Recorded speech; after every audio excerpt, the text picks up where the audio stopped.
अस्सलामुअलैकुम दोस्तों, क्या हाल है? उम्मीद है कि आप लोग सब खैरियत से होंगे। गाइस, आज हम रिव्यू करेंगे किफ्लेक्स ड्रॉप्स के बारे में। किफ्लेक्स ड्रॉप्स आप लोग कौन सी बीमारी के लिए यूज़ कर सकते हैं, इसका बेनिफिट्स और इसका सही तरह का इस्तेमाल, इसके बारे में आप लोगों के साथ वो डिटेल शेयर करूँगा। वीडियो आखिर तक देखिए, लास्ट तक देखिए, वीडियो बिल्कुल स्किप नहीं करना। सो गाइस, ये आप लोग देख सकते हैं स्क्रीन पर, ये किफ्लेक्स ड्रॉप्स है। इसमें आप लोगों को सिरप भी मिल सकता है 125 mg और 250 mg, और ड्राफ्ट्स भी आप लोगों को मिल सकता है, वो है 100 mg। इसकी कंपोजिशन यानी फार्मूले के हवाले से अगर हम बात की जाए तो इसका कंपोजिशन फार्मूला है सिफलाक्सिन। ये इसका कंपोजिशन है। इसमें आप लोगों को मुख्तलिफ कंपनियों का मुख्तलिफ नामों के साथ मिल सकता है, लेकिन आज हम रिव्यू करेंगे किफ्लेक्स ड्रॉप्स के बारे में।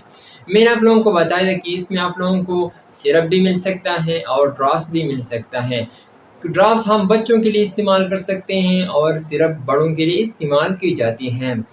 तो आइए जान लेते हैं इसका यूज़। ये आप लोग बैक्टीरियल इन्फेक्शन के लिए इस्तेमाल कर सकते हैं, जब बच्चों को बैक्टीरियल इन्फेक्शन हो जाए, या रिस्पायरेटरी इन्फेक्शन के लिए भी इस्तेमाल की जाती हैं। Skin infection, bone infection, diarrhoea. और ड्रॉप्स अगर आप लोग बच्चों के लिए इस्तेमाल कर रहे हैं तो अगर बच्चों को बुखार हो, नज़ला और ज़ुकाम के लिए इस्तेमाल की जाती है। गले का इन्फेक्शन, नाक से पानी बहना, तो इसके लिए इस्तेमाल की जाती है। कान का इन्फेक्शन, जब बच्चों को खांसी हो जाए तो इसके लिए इस्तेमाल की जाती हैं किफ्लेक्स ड्रॉप्स। बच्चों के लिए आप लोग इस्तेमाल कर सकते हैं। मैंने आप लोगों को बता दिया कि बच्चों को अगर ज़ुकाम, नज़ला, बुखार हो जाए तो इसके लिए इस्तेमाल की जाती हैं। गले का इन्फेक्शन, नाक से पानी बहना, तो इसके लिए इस्तेमाल की जाती हैं। और सिर्फ बड़ों के लिए हम इस्तेमाल कर सकते हैं। ड्रॉप्स हम 1 दिन से लेकर 5-6 में वो हम यूज़ करवा सकते हैं। और सिरप 125 mg, वो भी बड़ों के लिए इस्तेमाल कर सकते हैं। वो तो उम्र पे डिपेंड यानी एज पे डिपेंड करता है।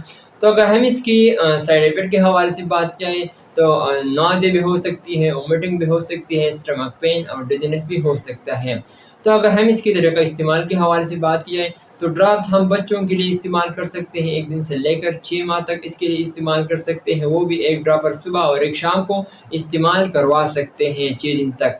और सिर्फ हम 1 चम्मच सुबह और 1 शाम को बच्चों को इस्तेमाल कर सकते हैं। सो गाइस, ये था मेरा आज का वीडियो। उम्मीद करता हूँ कि आप लोगों को पसंद आई। अगर वीडियो पसंद आए तो इस वीडियो को लाइक भी करें, कमेंट्स भी करें। इंशाल्लाह नेक्स्ट वीडियो फिर हाजिर होंगे। आप लोग जहाँ भी रहे खुश रहे। So thank you for watching.